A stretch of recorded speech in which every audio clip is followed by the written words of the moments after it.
नेताजी आपका परिचय? मैं सनातन संस्कृति रक्षा दल के राष्ट्रीय अध्यक्ष ओम गुरु शरणदास हूँ। अच्छा नेताजी, जो चुनाव चल रहा है, जैसे ये माना जा रहा है कि ये सपा और बसपा का गढ़ है, तो इसमें कैसे आप सफलता पाएंगे? सफलता सत्य की होती है। हम सत्य के राह पे चल रहे हैं, लोगों को गुमराह करने के लिए नहीं चले हैं, तो सदा सत्य की सफलता मिलती है। रामचंद्र जी सत्य के राह पे चले थे, सफलता उनको मिली।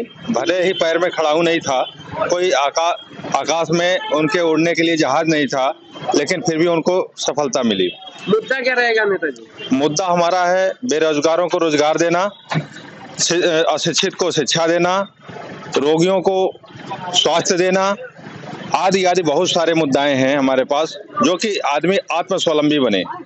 आज के डेट में मैं देख रहा हूं कि जो वर्तमान सरकार है वो केवल लोगों को मतलब गरीब बना रही है। 3 किलो गेहूं देते हैं, 2 किलो चावल देते हैं, 5 किलो से किसी का निर्वाह नहीं होगा। आज तक वो जो है आत्मनिर्भर की बात नहीं की। आत्मनिर्भर की बात अगर कभी किसी ने युवा ने किया तो ये मोदी जी हैं, वो बोलते हैं कि आप पकौड़ा तलिए। पकौड़ा तलने से सब आत्मनिर्भर हो जाएंगे? नहीं हो सकते। आज हमारे देश में विदेशों की सारी चीजें मतलब खरीद करके आ रहा है। आज होली का समय है, होली के समय में रंग अबीर चीन से आ रहा है। क्या हम को क्या संदेश देंगे यहाँ के दीदारगंज विधानसभा की जनता को? दीदारगंज विधानसभा को मैं संदेश दूंगा। पहला चीज तो ये देखने को मिला हमको, अभी रोड पे मैं चल रहा हूँ, घूम रहा हूँ, लोगों से जनसंपर्क कर रहा हूँ, यहाँ पानी भर जाता है, नाली का अभाव है, नाली नहीं है। ये तो मार्टिन नाली तक नहीं बनवा सके। विधानसभा का पैसा कहाँ गया? ये 5-5 साल लोग विधायक रहे, सांसद रहे, इतना करोड़ों रुपया आया, वो गया कहाँ? नाली तक नहीं बना सके। घूम रहे हैं, पूरा एकदम सड़क भरा हुआ है। केवल सरकार बन जाएगी तो क्या? और एक चीज और हमने देखा कि दूसरे पार्टी वालों ने दारू पिला करके खूब लोगों को मतलब घुमा रहे हैं। ये कि मतलब इससे देश का विकास होगा? कल अभी मार्टिनगंज ब्लॉक में एक आम आदमी के प्रत्याशी से उनके साथ छेड़खानी भी हो गया था। लक्ष्मी विश्वकर्मा जी। हाँ, छेड़खानी तो हमारे प्रत्याशी के साथ भी अभी 2-4 लोग करने का कोशिश किए। आप राष्ट्रीय अध्यक्ष? हम राष्ट्रीय अध्यक्ष हैं। हम हमारे सामने कोशिश किया, पुलिस प्रशासन जो हमको पुलिस नहीं दिया है, हम सादे में घूम रहे हैं। ये प्रशासन की जिम्मेदारी है, निर्वाचन अधिकारी की जिम्मेदारी है, मुख्य निर्वाचन की अधिकारी की जिम्मेदारी है। लेकिन हमारे साथ कोई सिक्योरिटी दिया क्या? नहीं दिया।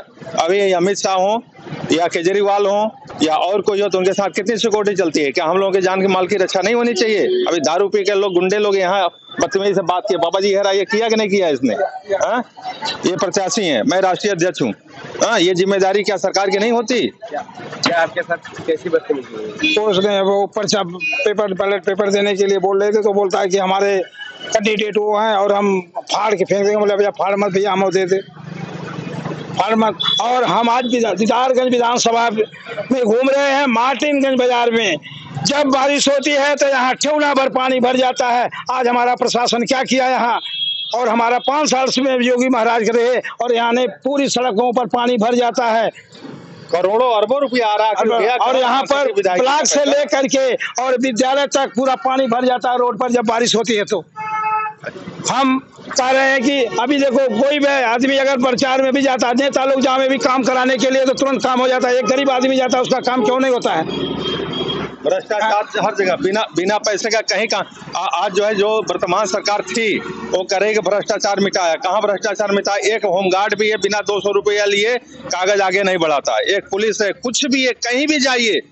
यहाँ तक कोर्ट कचहरी में भी जहाँ तक है, बिना पैसा का काम कहीं नहीं होने वाला है। पैसा दे करके लोग गलत काम करा ले रहे हैं, सही आदमी को न्याय नहीं मिल रहा है, अन्याय हो रहा है। इस भ्रष्टाचार को देख करके हमें जो है सामने आना पड़ा।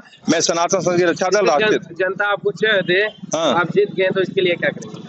उसके लिए सब कुछ करेंगे जो उसको चाहिए। दिन दिन घूमेंगे, रात रात घूमेंगे, उसके बीच में रहेंगे, जाकर के हेलीकॉप्टर से घूमेंगे नहीं। आज मतलब वर्तमान सरकार के कोई भी सांसद विधायक को देखिए, क्या घर में रहता है? उसको अपने क्षेत्र में रहना चाहिए। कभी दिखता है भैया कोई? आप लोग बताइए कि आकर के आपके घर में दुख सुख में काम दिए हों? समझ में कोई नहीं आता है। जीतने के बाद भी नहीं आते।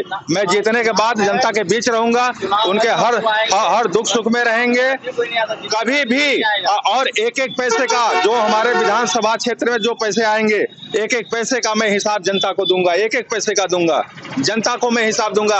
आज वर्तमान सरकार चाहे यूपी की हो चाहे सेंट्रल की हो, कोई भी यहाँ नोटबंदी हुआ, एक पैसे का हिसाब नहीं दिया। कोरोना में इतना पैसा इकट्ठा किया देश से पीएम फंड में, एक पैसे का हिसाब नहीं दिया। तमाम जो है टैक्स जा रहा है, एक पैसे का कोई हिसाब नहीं है। लेकिन मैं डंके के चोट पर छाती टीन करके बोल रहा हूँ कि हमसे जनता एक एक पैसे का हिसाब लेगी, मैं एक एक पैसे का हिसाब दूंगा, क्योंकि मुझे गलत काम करना नहीं, गलत जगह खर्चा करना नहीं, गलत लोगों के संग्रहना नहीं। आज भी मैं घूम रहा हूँ, कई लोगों से मैं दूसरी पार्टी के लोग दारू पिला के घुमा रहे हैं और वो लोग आकर के मुझसे भी अपेक्षा किए। अभी एक कई लोग जा रहे थे, लेकिन कहे कि कुछ दे दीजिए, हमका सवाल ही नहीं पैदा होता। हमारे यहाँ सिर्फ मतलब दिया जाता है, तो प्रेम दिया जाता है, भाव दिया जाता है, और हमारे पास जो होने वाली संपत्ति है, जो मिलने वाली सरकार से जो व्यवस्था रहेगी, वो सारा चीज हम आपको देंगे। लेकिन आज एक अंगूर, जबकि चुनाव चिन्ह अंगूर है, अंगूर मैं बांट सकता हूँ, कोई दिक्कत नहीं है, लेकिन फिर भी अंगूर लोग मांग भी रहे हैं। लेकिन मैं कह रहा हूँ कि नहीं, चुनाव बीतने दीजिए, इसके बाद आप जिताइए। अंगूर नहीं, अंगूर का भंडार कर देंगे, नासिक से ले आकर के ट्रकों ट्रक अंगूर खिलाएंगे। तो इसलिए मैं जनता के बीच ही हूँ, सदा साथ में रहूंगा, एक एक पैसे का हिसाब दूंगा। अब मैं कह रहा हूँ कि अगर ईमानदार सरकार है, ईमानदार सांसद है, ईमानदार अगर जो है विधानसभा के विधायक है, अगर 5 साल रहा है, 5 साल पुराने वाले भी अगर एक एक पैसा का हिसाब दे दे, तो मैं मान लूंगा कि हाँ वो ईमानदार हैं। किस नाम पे वोट लेने आ रहे हैं? उनको तो वोट लेने का अधिकार ही नहीं है, जनता से कहने का अधिकार नहीं रह गया है। कोरोना में इतने लोग मारे गए, इतने लोग मरे, कितने लोगों के किडनी लोग निकाल दिए, कितने क्या किया कि किसी ने कभी कुछ दिया क्या? कुछ नहीं दिया। तो इसलिए मैं यही करूंगा कि हमारे पास जो धन संपत्ति आएगा उसका एक एक पैसे का हिसाब दूंगा। जय सनातन, जय हिंद, जय भारत।